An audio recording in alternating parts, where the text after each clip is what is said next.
మిత్రులకు అందరికీ నమస్కారాలు తెలియజేస్తున్నాను.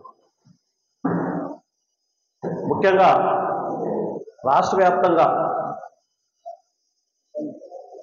నాకు 99 నుంచి నేను ఎలక్షన్లలో ప్రత్యక్షంగా పాల్గొంటున్నాను.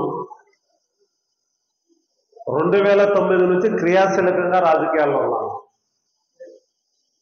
ఎప్పుడే కూడా ఇలాంటి వాతావరణం కానీ ఇలాంటి పరిస్థితులు కానీ ఎప్పుడే కూడా ఎంతవరకు ఎవరు చూడరు. ముఖ్యంగా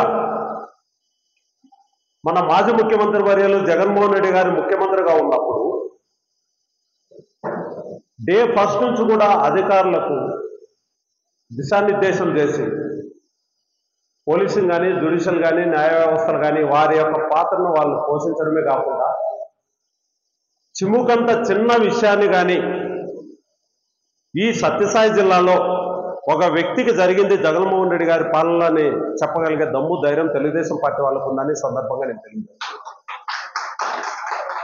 అలాంటిది వచ్చిన మొదటి రోజు నుంచే స్టార్ట్ చేసి ఈరోజు వరకు దాదాపు 45 పైన హత్యలు, ఒక 500 నుంచి 600 వరకు దౌర్జన్యంగా కాళ్ళు చేతులు ఇంచేయడం, ఆస్తుల నష్టము.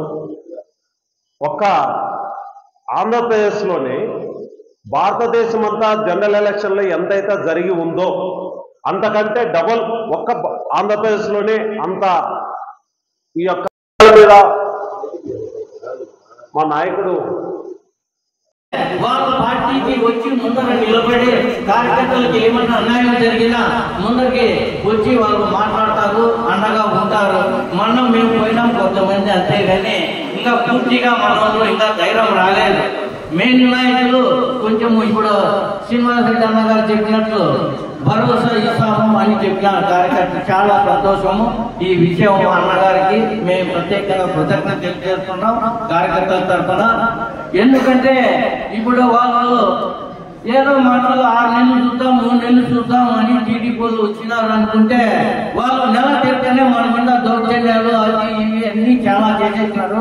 ఇప్పటికి స్టేట్ వైడ్ మన నాయకులు అంతా చెప్పారు, ఢిల్లీకి పోయి గలం ఇచ్చినారు. అదే విధంగా లోకేశ్వర రెడ్డి గారు చెప్పినట్లు మన కాన్ఫరెన్స్